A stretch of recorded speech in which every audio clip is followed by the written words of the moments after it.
Welcome everyone to the SciManDan podcast, the place where science and conspiracy collide. Absolutely pleasure to have you. It's episode 25. A couple of bits and pieces I want to go over first before we kick off. First off, a massive thank you to everyone who subscribes on the YouTube channel. It's just past 5,000 subscribers. Yay! So thank you. If you don't know what that is, please check out on YouTube. It's the SciManDan podcast on YouTube. So what I do is I upload clips and full episodes on YouTube of the podcast on a Monday. The full episode comes out, so do check that out. Also as well, this episode tonight is going to be the last episode in this current stretch. Then we're going to have about a 5 or 6 week break, get a few bits and pieces together, and then we're going to kick off again after that. So right, without further ado, let's crack on. My Lord co-host is once again with us, the man who was once arrested for being too cool. It's Katz. Welcome, mate. How the devil are you, mate? You okay? I'm good. And we should have your new intro by the time we come back as well. So excited for that. I'm gonna miss that one though. It rocks, you know. Like every week, it just. We can keep that one if you want. It's yeah. I think it should always be there. You know, okay. When we want something to really kind of like epitomise what I'm all about. You know, manly, tough. Yeah. Like rocks up. That jingle there does it. Okay. We'll play it every now and again then to ground you. Yeah. Okay. Cool. Anyway, how you doing, mate? Good week? Yeah, very good week. Very busy, but very, very good. Yeah. Yourself? Yeah, not too bad.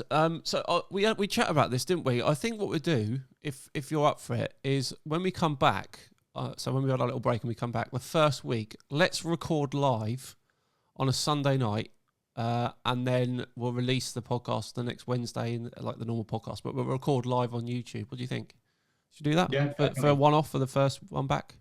Definitely up for that. And cool. You know what? We've had a really good run of being able to record the podcast in one go without having to stop and edit. We have. So you know when we do the live one, it's all going to go wrong. Yeah, no pressure for the guests tonight. But I think I fluffed it once, so I didn't record. I wasn't recording.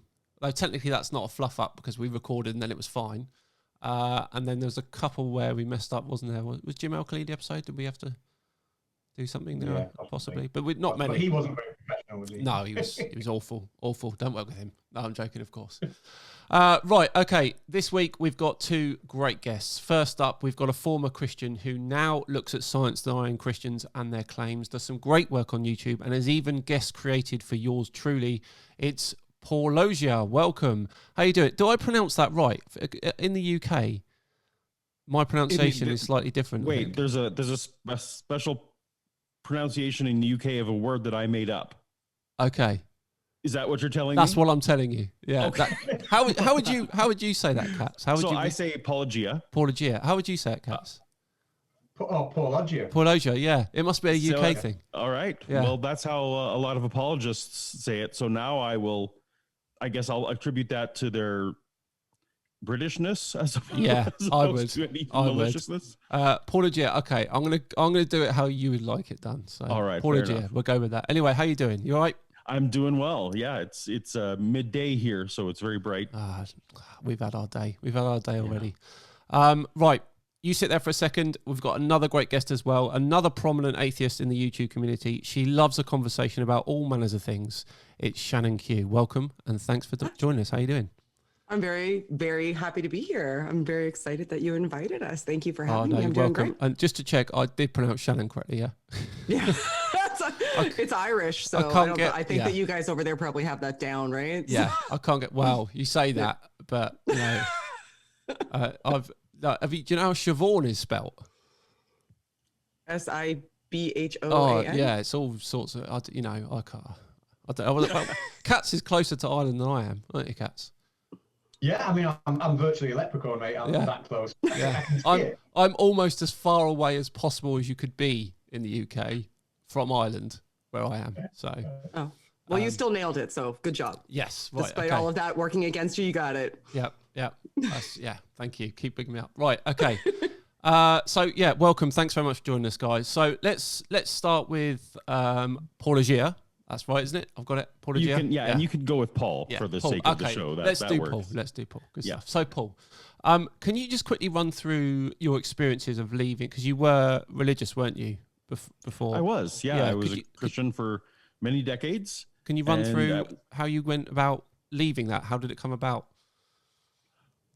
Oddly enough, it was through, I was working with, I was creating a graphic novel at the time. I owned a comic book publishing company at the time. And this particular story had to have dinosaurs in it. Now, I spent my entire life believing that dinosaurs were, 6,000 years old, created on day 5, lived with man. The Flintstones could have been true. That's all. In my head, that was all the way things were. Okay.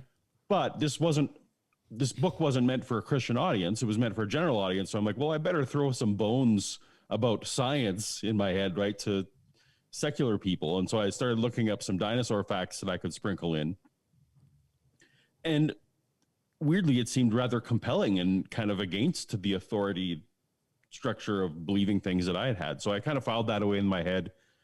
And it came around that basically I needed to go address that because it created enough cognitive dissonance for me that like, oh, I should find out what the good answers are to these questions. Yeah. So I went and I bought all of Ken Ham's books and I read those, and it didn't take long for me to realize that, okay, these answers are garbage. I don't know what the right answers are, but even though I believe them, these aren't very good. So that sent me on a whole trail of discovery of first figuring out that evolution was indeed true and the universe was indeed old. Then this whole separate discussion was, well, what does that mean for my Bible belief? What does that mean for, how I address Jesus and original sin and all that kind of thing? And that was a whole separate track. But the first thing was dragging me out of young earth creationism, which I know seems a little silly. And that was only 5 years ago. So, wow.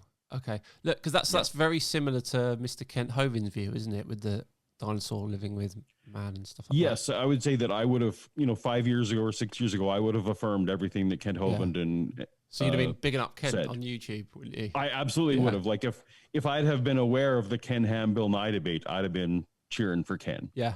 That's really what it really. I'll tell you what does interest me. And Katz is probably quite similar to me. It almost seems to be like in the States and Canada and Australia and places like that. It seems to be that being religious is ingrained in your growing up. However, over here, Katz, would you say that's very much not the case, typically? Yeah, definitely. I mean, I've worked in a whole variety of schools, and I've even worked in what you'd class as a very religious school. And even in that very religious school, it takes such a backseat. Yeah. The religion, it doesn't define your personality or your lifestyle at all here, does it? It's really minimal. Yeah. So my question is, Paul, do you think that if this wasn't such an ingrained part of society in these countries, that you wouldn't have so many people who are of the opinion of Kent Hovind and people like that? Yeah, obviously, I think that's true. Though, if you weren't being taught from childhood, you wouldn't hold these beliefs. And I think that's the fact that, as you say, they think it's part of your eternal soul. So it's incredibly important. But the other part of it is it leads to, and maybe we'll get to it later, it leads to a cascade of science denial that is actually a far bigger problem. Yeah. Because they need to undermine science in all these areas because they really fear that if you don't believe in Noah's flood, that you'll go to hell. Yeah. So it's this weird tail wagging the dog on what they accept and what they don't. Okay. That is a huge problem, and obviously one that I felt was important enough to have a whole YouTube channel dedicated to. Definitely. Do you think that that problem is getting better as time goes by? I do. I watch the stats very carefully about, for example, the percentage of people who think that the Earth is old. For example, here in. And I don't want to say that Canada and the US are homogenous because they're very much not. Sure. Where Shannon lives in Canada and where I live currently in Canada, very different attitudes.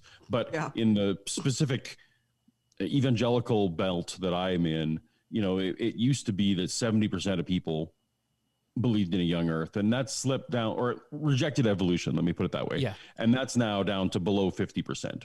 Now that seems weird, right? That 38% of my province denies evolution. But that's a massive improvement. Okay. We're going in the right direction. Yeah, definitely. I'm not sure what I think the last time I checked over here, 40% of the adult population was non-religious. I think that was rough. But we've just recently had another census, so I imagine that to hopefully become higher. That number. And of course, I just want to emphasize that, of course, many great Christians accept evolution. Like those aren't synonymous. Absolutely. Things, yeah. so. Absolutely. Yeah. Important to know that. Shannon, I hope it's fair to say that you love a disagreement, don't you? I do. Yeah. What Too are much. Masochistically so, yeah. What are some of the more interesting topics that you like to discuss with people? Oh, my favorite topics to discuss are probably morality and the soul. Oh, those good are one. my two favorite things to have a dialogue about, just because they're so interesting. I just talked to Alex Malpass actually yesterday about the Kalam, which was interesting. I'm less into conversations about philosophy. Yeah. Because my background's in psychology and specifically neuroscience, neuroanatomy, and cognition and perception. So I love to talk about where that interacts the most, because that was a huge part of my deconversion. Right. So I talk a lot about morality and the soul. Nice. But I'll talk about just about anything. Yeah. I bet. With the morality thing, it always staggers me that we have to continually explain how you don't need a religion or a God to be moral. Why aren't religious people not understanding that? Why are they not understanding that's the case? That's going to vary person to person. I think I've had people have multiple different perspectives that I've had conversations with about it. Some people just really believe that you need this sort of prescriptive mandate in order for people to adhere to a moral system. Yeah. And if you don't have that prescriptive mandate, then it's scary to them. Basically, like, if it's up to us, that's terrifying. I don't like that, so I don't want it. So that can't be it. Yeah. But in my perspective, it's, well, I think it is up to us, and whether we want that or not, we should address it so that we can go about it the best way conceivably possible.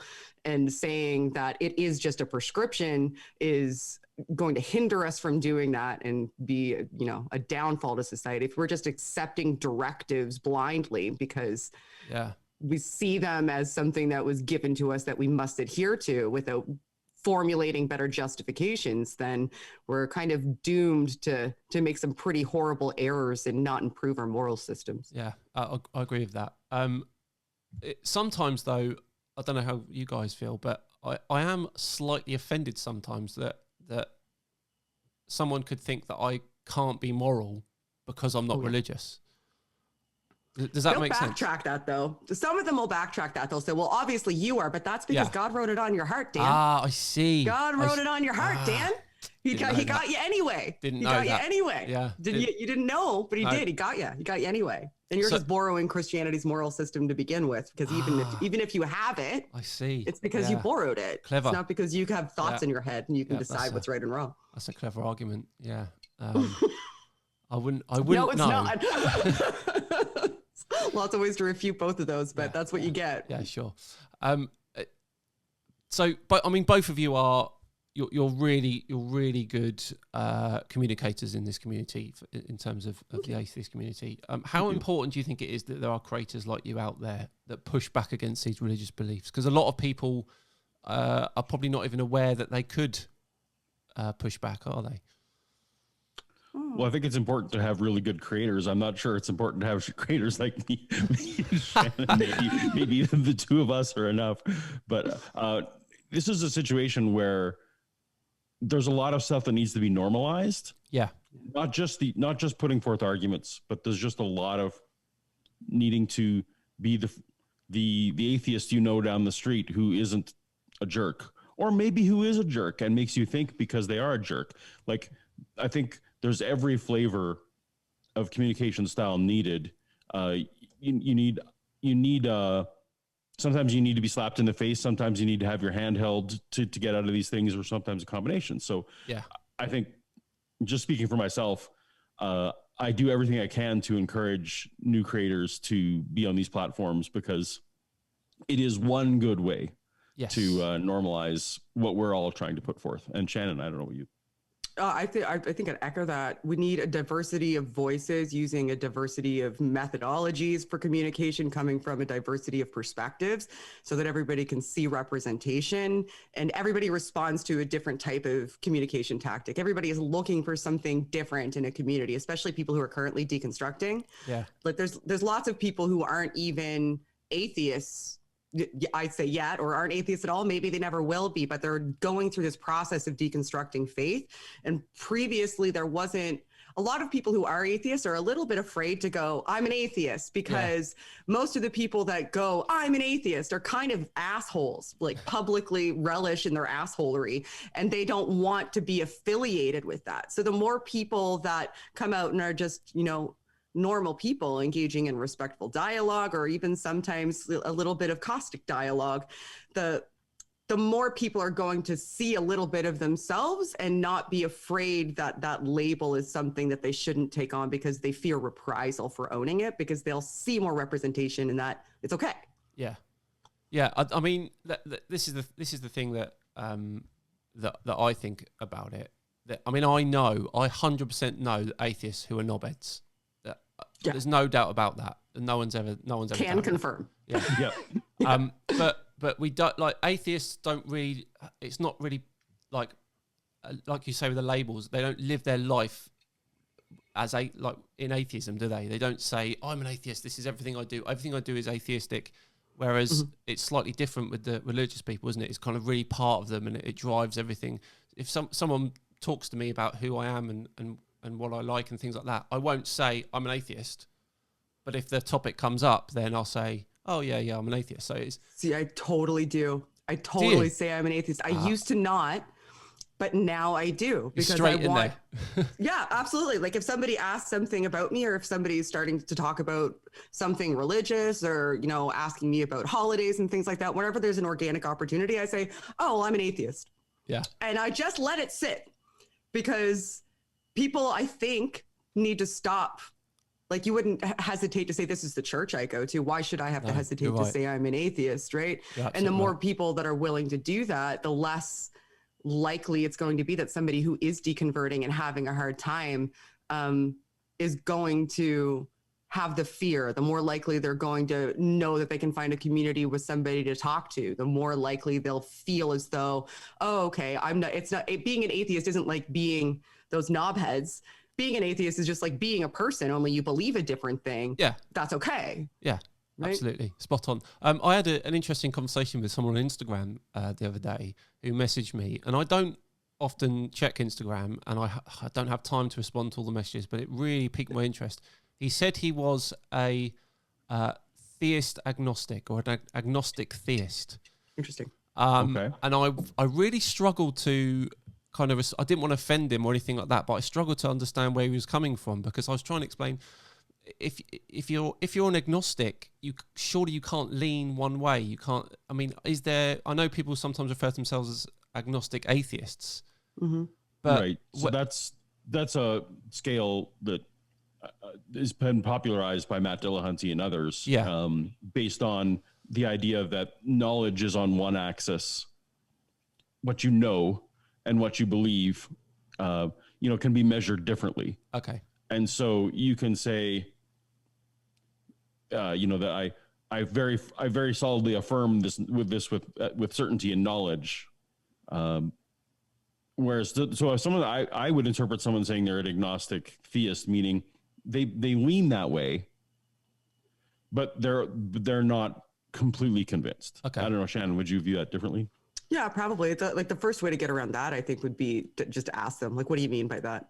That's usually what I do in those, because if there's anything I hate, it's a semantic definitional argument about what it means to be an atheist or an agnostic, because people get so bogged down in that and go round and round and round and act like jerks to each other about it.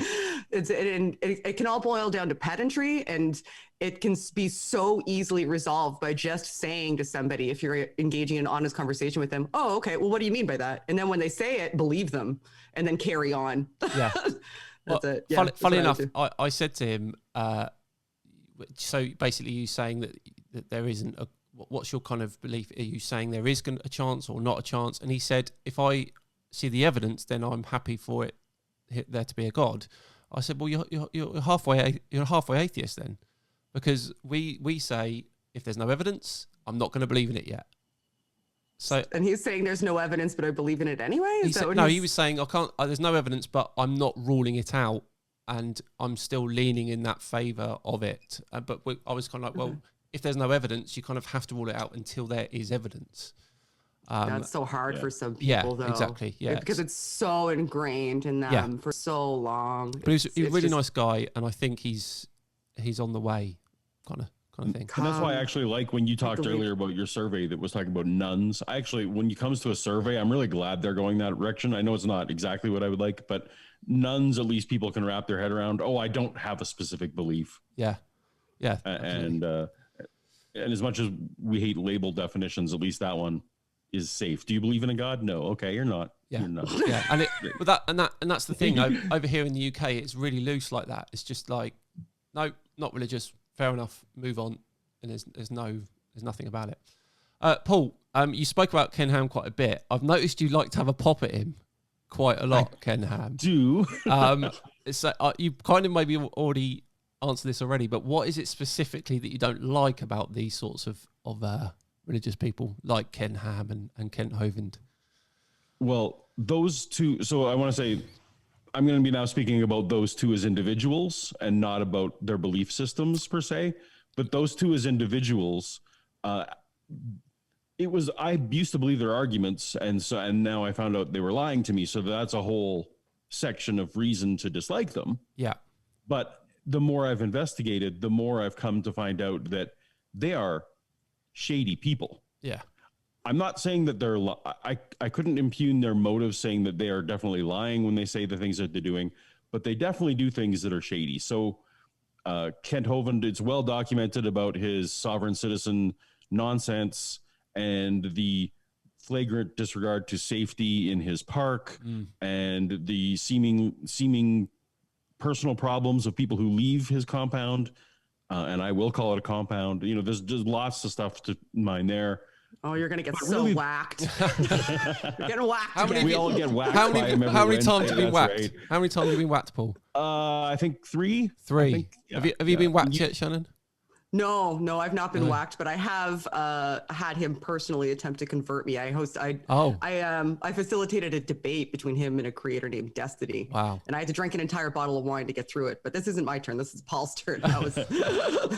Well, so I've been whacked 6 times. The bigger problem is Ken Ham, because he actually has scale. Like, so Kent Hovind is reduced to kind of being laughed at on YouTube. Sure. Like, he's not impacting the arguments of the younger generation, but not so much. But Ken Ham has $100 million arc. Yeah. He is swaying the economy of whole counties there in ways that are detrimental to those counties.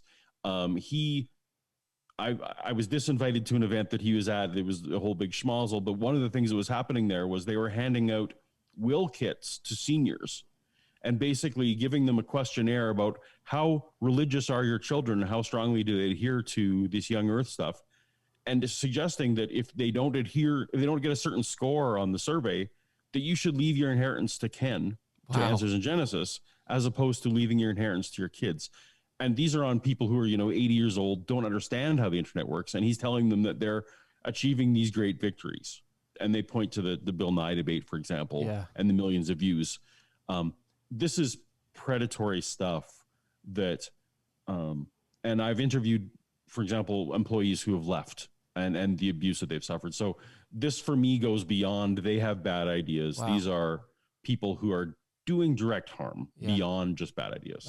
That's part of my passion. Yeah. I can't quite believe that. That's shocking. The other guy, I don't know his name now, but he was having a go at that reporter. He was in his car and he's having a go at the reporter. He's quite old, and they took the mick out of him when he said he was going to get rid of COVID. Copland? Kenneth Copland? Yeah, that's it. That's him. Yeah. They did the song, didn't they, of him saying he was going to get rid of COVID. They did, and I'm indirectly responsible for that song. Are you? But that's all right. Oh, yes. Amazing. He requested that song be made, actually. Amazing.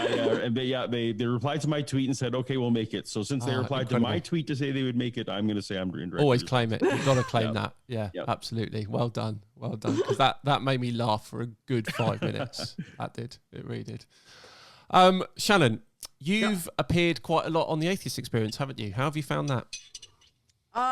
Good. I like it. It's enjoyable I'm used to long form conversations, so I'm working on an adaptive strategy when it's just, quick calls with people, but I really enjoy being exposed to the full breadth of people's counter arguments. It helps me be a little bit quicker on my feet and analyze my beliefs in real time and figure out better communication strategies, like on the fly, like essentially like under fire, like baptism by fire, pressure cooker style.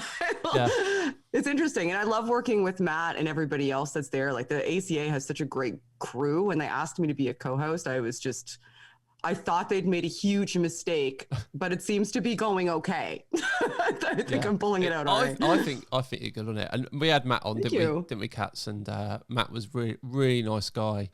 We had a great chat with him about all things atheism and the show and stuff.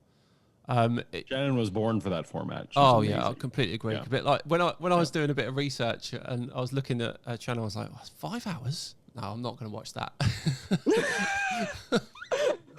So yeah, you do like the long haul, don't you? When you Yeah, I don't think I've ever done one that was 5 hours though. I usually keep the ones on my channel to like an hour and a half. Was it? I have my own YouTube channel. One. It might not be in your channel, but it was you on there, and it said 5 hours 40 or something. Oh, that's guaranteed a response video that somebody made to me. Okay. and yeah, guaranteed that's a response video somebody. So you get a lot of response videos. Yeah. Yeah. I bet. Do you get as many as I do? No, God, no, thank goodness. No. And I don't watch them either, really, for the most part. Every once in a while I will, like, do you ever, I suppose you do it quite frequently because you do the back and forth. Every once in a while I'll search Shannon Q response and just see what's up. But for the most part, it's just people sitting in like a Zoom meeting, just playing my video and saying, yeah, it's just stupid and I don't know why people listen to it. I'm like, I don't know what to do with that. It's tough, isn't it? There's no counter to that. I know. I'll get SciManDan or ScamManDan or SciMan I get Shannon Q duck lips. Apparently that's the most creative they've gotten. It's actually sad. I'm jealous of you. They should be better. Yeah, they should be. Do you know, I even asked, I think when I doing some celebration for some sort of milestone, I can't remember, and I got all the debunkers to try and roast me, and it was pathetic. It was the worst. They were either too scared to roast me or what. I don't know what it was, but it was like, yeah, well, Dan can't run very fast. It's like that was. What are you doing? Come on, guys, you got to roast him. It was really, really, really bad. I think the three of us here could go at you at some point. If you need that to happen, we can make. All right, I'll tell you what. We'll save it to the end. We'll do it. We'll do a roast at the end because I'm desperate for a good roasting. That didn't sound good. Honestly, I messed up. What did I do today? I was streaming football today, and I said something about he could feed him balls or something like that, and it's just. I don't know what I was talking about. It's ridiculous. Right, okay, we're going to take a quick break and we're going to do Kat's Curiosity. So this is where he brings us a piece of science news that has interested him over the last week, and then we're going to have a chat about it. What have you got, buddy? Yeah, first of all, I've got a little bit of a bone to pick. You know, before when you said some atheists who are absolute knobs? Yep. I swear you looked at me a little bit. No. You can't see where you are. No. I don't. Okay, so last week, for those who don't know, I was set a task by Dan to calculate how many golf balls were in the air at any one time on Earth. And I'd like to say that I calculated it exactly to the exact number. Prove me wrong. So this week, I thought I'd start to look at the science of golf balls. Okay. It just intrigued from last week. Yeah. So I've got some fascinating facts. Are we ready? Okay, go. When a golf ball is struck, it can be struck on the drive with 4,000 pounds of force, and it can accelerate the golf ball. I know it's a lot, isn't it? It can accelerate it up to 150 miles per hour in less than 0.0005 seconds. Right? Guess how many G's a golf ball pulls when it's hit like that? It's going to be ridiculous, isn't it? It is. 50. 50,000 G's when it's hit. 50,000 G's. Not when I hit it, mate. Me neither. I can hit it on the Wii, but not in real world. Yeah. The force that the golf ball is hit is impacted so quickly that the golf ball can be deformed, so it becomes less than a quarter of its own diameter. I've seen that in slow motion. Yeah, I've seen that in slow motion. Brilliant, isn't it? Yeah. Slow-mo, guys. Yeah. Backspin, professional golfers, when they hit it, they put backspin on a ball.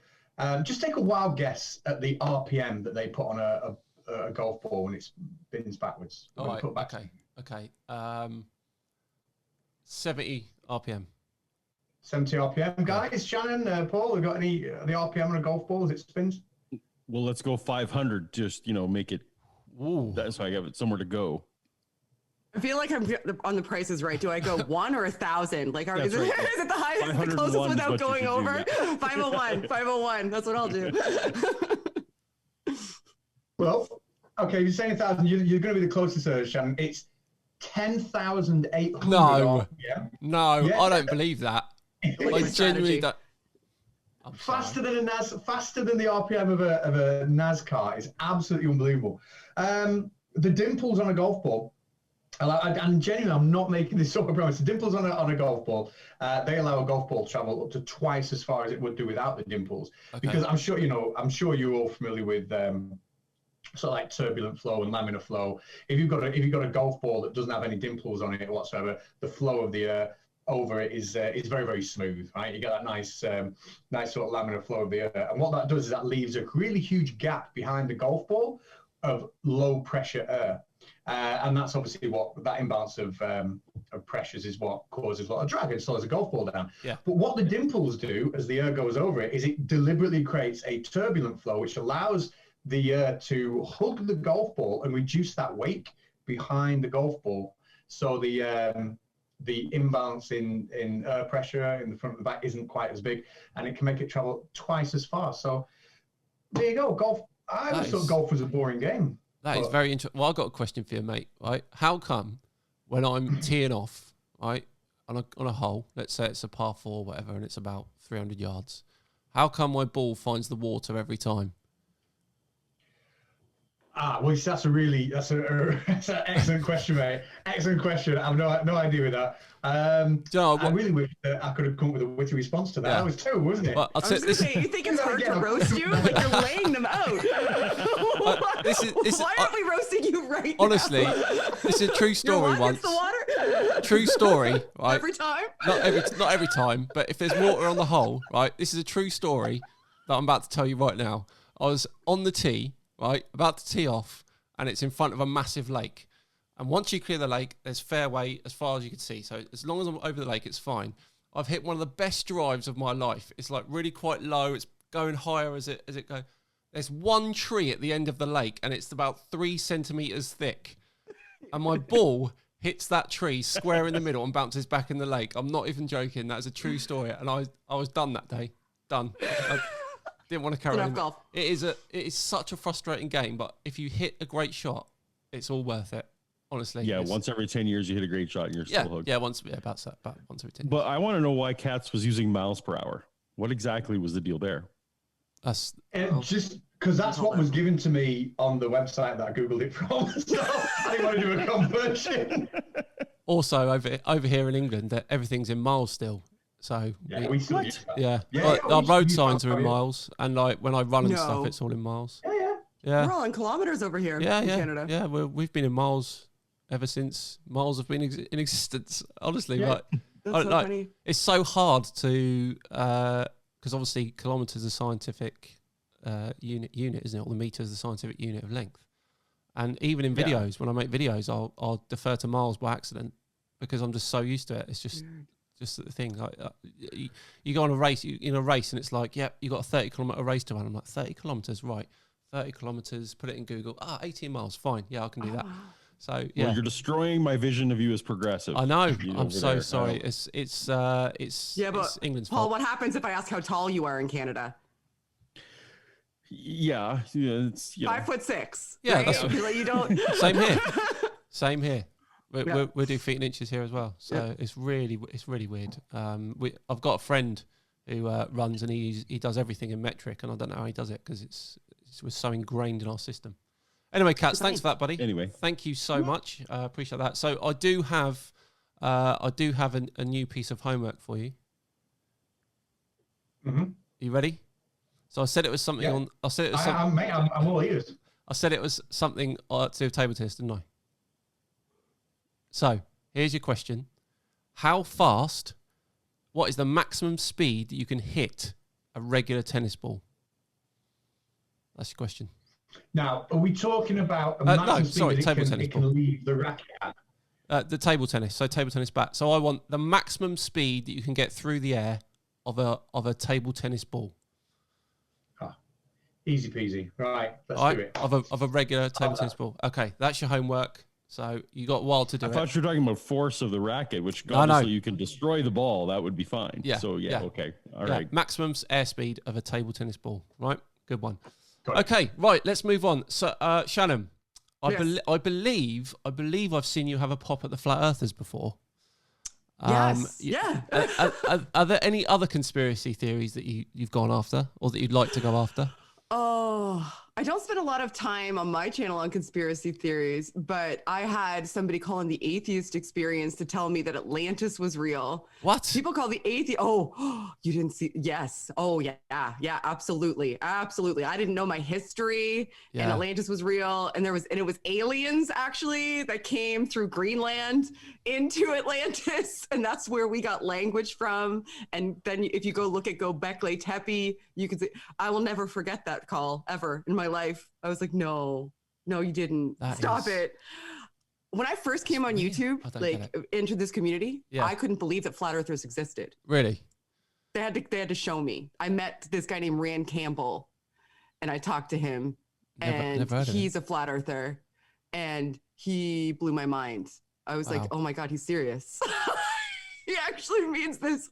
Holy shit. Yeah. It takes a while, doesn't it? Because so many people say to me, like, oh, they can't be real. They can't be serious. I'm like, mate, spend an hour looking on YouTube and I promise you they'll be real. They'll believe it. And you don't realize how unready you are to even address their arguments because you've never in your life had to explain to an actual human being that the earth is round. Like you've never had to figure out how to mathematically or, physically prove that to another human in real time. Like you weren't trained. So I wasn't ready. The first time it happened, I wasn't ready. He was throwing out mathematical formulas about light refraction. And I was like, I don't even know how to respond to that except for like jaw-dropping disbelief that this is really happening to me right now. And then I found your channel shortly after. That's how I found your channel, actually, because I was like, people must talk about this. Yeah. And then I found your channel. To be honest, that guy was probably making those stuff up on the spot if he was a classic flat earther. Wouldn't you say, Cats? Oh. Yeah. Sorry, I was on mute there. Yeah, absolutely. Yeah. It was intense. Have you seen how you guys do it? Have you seen what's happened recently with the guy Ranty leaving Flat Earth? Have you seen that? No. Yeah. So I didn't know that he left Flat Earth. So he was like intense. Cats has kind of you talked Paul. You were saying earlier about the kind of people that hold the hand to get out of religion. Cats is like that with flat earthers. So he holds their hand and he's like, right, come on, we're going back to the globe.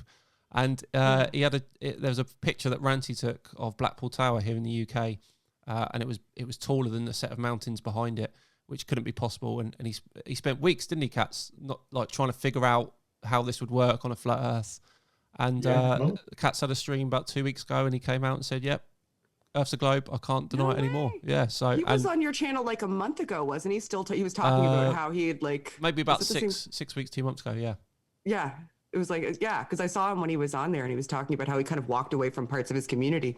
Yep. Holy smokes. Yeah, so he is. Wow, good job. They are not happy, are they, Cats? They are. I bet you are, though. Yeah, we are. Are they wild? We are, but they are. They're in panic mode at the moment. Oh, that's exciting, though. Yeah. Let them be in panic mode. Yeah. Maybe they'll start researching and come to the conclusion that they're being ridiculous. Maybe, but it was a really good moment. And about 2 weeks before that, I did a video where we catfished a load of them by making up a load of rubbish science in emails, and they released the videos on them and stuff like that. So it wasn't a good couple of weeks for Flat Earth. I saw that too. Paul, so what about you? You focus mainly on the religious stuff, don't you? Have you had any experiences with other conspiracy theories? Well, so the main thing I'm dealing with now, and I'm less on my channel, though I don't know how much I can keep it off my channel, but people in my real life circles being COVID deniers and anti-COVID. Yeah. And it's just, I actually did a poll last night on my channel, on my Twitter, just to see whether other people are seeing the correlation. It's so strongly correlated with young earth creation or being an evangelical Christian here in North America, at least. Yeah. The idea that we're not going to get vaccinated and perhaps COVID's not even a thing. And that for me is sort of my new side project. Yeah. I haven't brought it to my channel yet, but strangely, I have to fight it in real life in my province. We're the hot spot for North America right now because people are just rejecting the science outright. So that's the biggest conspiracy I'm dealing with right now. Well, good for you, because that is one that that's one that can do real harm, isn't it? That one. I mean, flat Earth is. It is, and it's strange because people literally have it. Like they're testing COVID positive, and they're still like, no, I don't.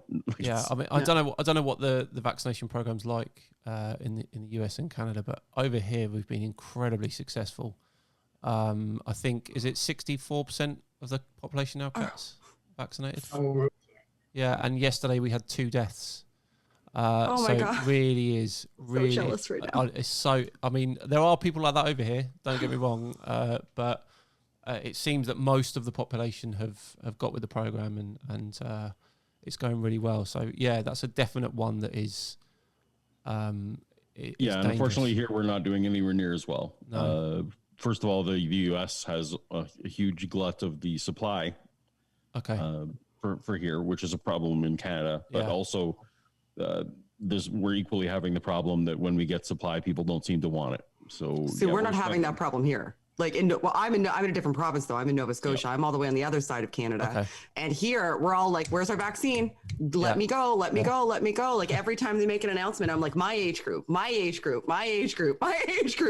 me go. We line up. Like as soon as they put the appointments up, they're gone until we just keep using it up though. Nice. So, yeah, we need more. Send us yours when you're done. We need. I don't know if Boris will do that, but yeah. I mean, funny enough, you mentioned that I'm doing. I've got one coming out. It would have been released by the time the podcast comes out, but one on anti-vaxxers about actually what goes into a vaccine. I do touch on the mRNA part of the COVID one, because there's still even regular vaccines, not just the COVID ones. There's still issues with people not believing that. So in terms of the COVID stuff then, are we talking people that genuinely don't think there's a pandemic? Is that the issue? So there's a spectrum, but there is certainly a section that just deny that there's a pandemic going on. Okay. That this is straight up, and actually Kent Hovind has latched onto this one as well, but this is straight up, these numbers are being mistaken. People are taking doctors' paperwork afterwards, people who are dying of other things, and they're changing it to COVID. Like there's that set of people. There's a set of people who feel like the vaccine is either going to be mind control, has a chip in it. The other weird variant that's coming up in the evangelical community lately is that there's aborted fetuses in it. Oh, gee. Like literally in it. Yeah. So, when you're being fed that, of course, then you're thinking, well, then I'm supporting abortion if I have to take the vaccine. So there's a whole evangelical potpourri of reasons not to take it. The tracking thing blows my mind. Like literally. Hi. Yeah, I know. Tracking thing. We carry these everywhere we go. I'm not joking. Someone emailed me a diagram of a chip that goes into the vaccine. Stop it. Yeah, someone said, look, this is the chip that apparently is going in the vaccine. It was like a diagram. So he found the diagram of the super secret conspiracy chip somehow. I was like, whatever. But I have a personal friend who was reporting today, someone had a quarter taped to their arm, and they're like, look, this is where I got the vaccine, and now I'm magnetic. I'm like, no, you're not. Honestly. Stop. How did I don't know what to say. And unfortunately, this is the community I came from, so it's kind of close to home. Yeah, I bet. I'm sorry I'm laughing, but that one's intense. Yeah. It's funny you said that about how it's linked to the evangelical thing. So when we Katz and I had quite an in-depth discussion about it in terms of the flat earth, we tend to find that the US flat earthers especially are normally religious. Do you think that being religious is makes it easier for people to get on board with these sorts of conspiracies? Depends on the type of religious, I think. Okay. I really think it depends on the type of religious, because I was never a young earth creationist, for example. I was an Anglican. Okay. And so I never had a problem with evolution. Like I never had that type of indoctrination. Like I had other issues coming out of the faith, but not the same as somebody who's in like a really strictly evangelical environment. Yeah. MC Toon's like that as well, I think. Sorry? MC Toon is like that as well, I believe.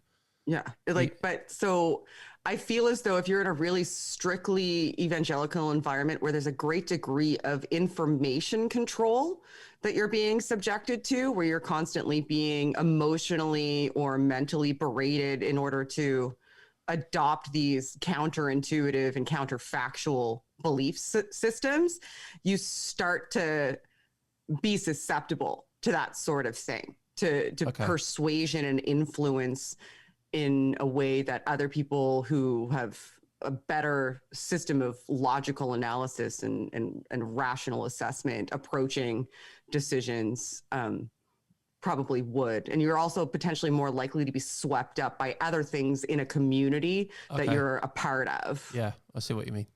Yeah. Yeah. Yeah, it's an epistemological problem, right? When you're trained that all knowledge comes from a book and or the person who has authority over you. Exactly. Yeah. Then you don't learn the skills to figure out why other things are bad, or like, so, one being trained to have one false belief kind of leaves you susceptible to others, unfortunately. So yeah, especially the community aspect of it. Like if you have a preacher, like if you have a Greg Locke type moron that is essentially espousing to being the one who's protecting you, is formulating a community around you, and you're surrounded by other people who are insisting that you trust him and kind of trust the system and distrust other external others who aren't a part of your in-group. It just becomes really, really easy to just default into, well, yeah, obviously we're the right ones and other people are the wrong ones, and they're attempting to deceive us. Like people are against us and we need to protect ourselves. Yeah, and flat earthers are very much like that as well with their community. And like Ranty was saying the other week when he came on the podcast, it's absolutely toxic. And he said, do you know, there were so many comments, Cats, from people saying how relaxed and happy he sounded since he'd got out. I had the same idea. But not even to the point where they're saying how much healthier he's looking, in short amount of time, just looking less stressed and looking happier. And I know he is. I know he is from speaking to him. He's just like a different guy. Yeah, and I assume you guys had the same sort of thing when you guys were like kind of became atheists. Well, not initially. Not immediately, because the first thing that happens is you lose the community that you've always had. There's a bit of a backlash. Yeah. So, if you said, would I do it again? Absolutely. Because yes, in the long run, believing true things is better and going to lead to a healthier life than believing false things. But no, losing community is awful. Yeah. I bet. And there's so many other things that are wrapped up into it, aside from just the actual belief in the actual deity or the book or whatever. There's so much latent behavioral affect that you don't even realize you have, because it just becomes the norm of existing within a community, that when you start to deconvert, you start to see the effects of or scrutinize more, like all of that stuff, that latent Christianity starts to kind of impact you and unravel you, and you start to question how you approach things more as a result. So I think now I feel 1,000,000 pounds lighter.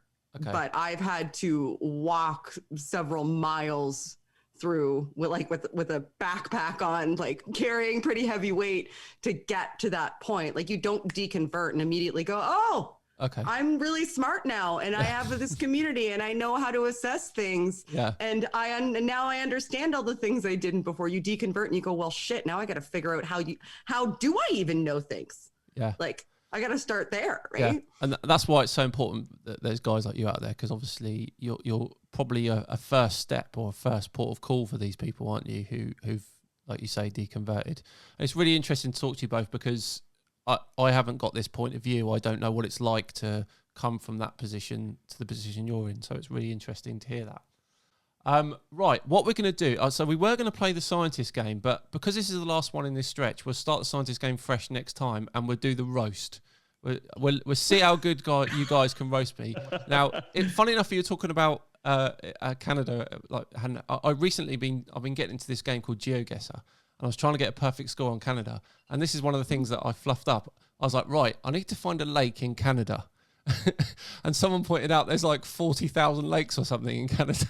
There's several Great Lakes, like right in the middle. So I was like, right, let's look for a lake in Canada. And then I zoomed in. I was like, oh. Okay, so let's go. Let's leave cats till last, because I'm sure he'll come up with something good. Right, Paul, what have you got? Come on. Come on. What have I got? Roast me as good as you can. Well, first of all, you're wearing headphones from 2002. Nice. From Dr. Dre would like those back, please. Okay. Good. You've put, rather than actually using green screen or anything, you actually just have a scenery on your wall. I have, yeah. It's bloody pain in the ass to put it up as well. There's a green screen behind it. I can see it. Yeah. You put the scenery in front of the green screen. Yeah, you could have had, again, welcome to Zoom COVID style. You could have had any background you wanted if you just put a green screen there, but no. Yeah, that's bad tech, isn't it? Bad tech. And your hair's stupid. I don't know where to go with that. Your hair is stupid. Is that what I don't know. So many this people, is a whole mess. There's a reason I'm a cartoon. I've got a nice. I've got a troll, a particular email troll called Frank Alva, who emails me every week. He's from New York, and he says things like, your thumbnail, you stand there in your silly peacock hairstyle, and it's like the same thing every single time. It's like, right, okay, but yeah, good one, Paul. Oh, so I'll go with triangle head. That's what I'll try. Okay, with. Good there one. You go. Like there it. You go. Come on then, Shannon, what you got? Well, I'm just impressed that I've never met a flat Earth debunker before who can't find a lake that you can literally see from space. That's impressive to me. Yep, it's bad, wasn't it? Maybe I'm too nice for this, but I'm still distracted by the fact that you made all of those balls in the water joke and no one else picked up on it before now. And you were talking about people feeding balls in football before. Yeah. I really feel like you might need to assess some of your Freudians. Yeah, that's not good, is it?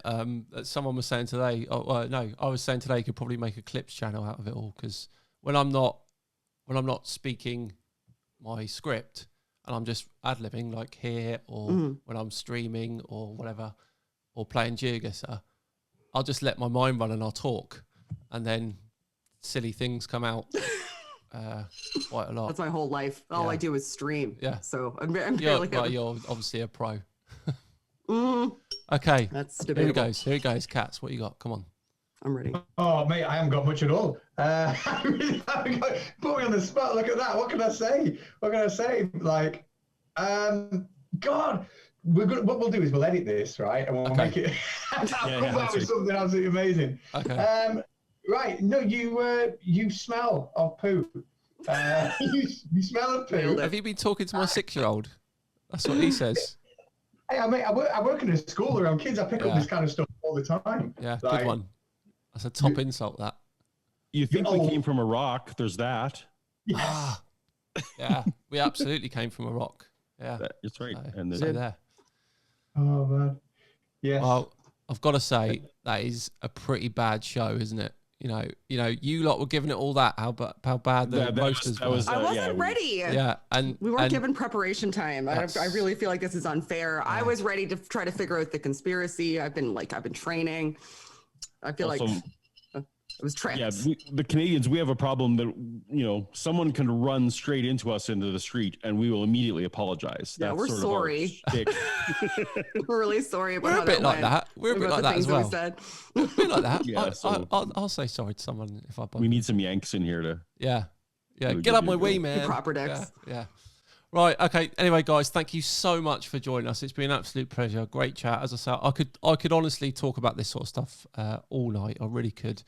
So you guys are on Twitter, aren't you? So it's at Paulogia. Is that right? At Paulogia 0. At Paulogia 0. Shannon, you are at... I'm at Shan_Q0. Q0. Right. Okay. We'll put all this in the description anyway. But and your YouTube channels as well. Again, thank you so much for joining us. It's been an absolute pleasure. Cats, anything good coming up? I've got a review of how the Flat Earth have reacting to Ranty leaving. And Ranty's actually also stepping up to debate one of the Globebusters on Agree to Disagree this Saturday. Is he? What Globebuster is he debating? I'm not actually sure at the minute, but they are promised to send someone. So they promised to send. So not Bob, not Jaren, and not Taboo Conspiracy. So just some random. Fine. Just some random guy. Yeah. Okay. Yeah. I actually Bob's coming up in next Friday's video. You guys know Bob? No doubt. Yeah, he's the drift guy. Drift guy. Yeah. So Yeah. I sent him an email as under the pseudonym of Hoagie Tablers, which if you rearrange it, it spells Earth's a globe. But he already knew that that was me because of how I got Taboo Conspiracy. But he did reply to it. He was being quite serious. But anyway, when I constructed the email, the first letter of each line, if you look downwards, spells thanks Bob. And he didn't pick it up. So that's going to be out on Friday. So that should be quite good fun. Anyway, thank you so much, guys, again. Really appreciate it. So as I said... Thanks, it's great. No, pleasure, honestly. We've got a 5 or 6 week break, I think, and then we're going to come back properly and we'll have a whole new bunch of new guests. Like I said, we've got a brand new game, the Scientist game, and we'll go live on the first show. We'll record it live. So it should be good. Anyway, we're done. Have yourselves a great few weeks and we'll see you soon. Bye-bye.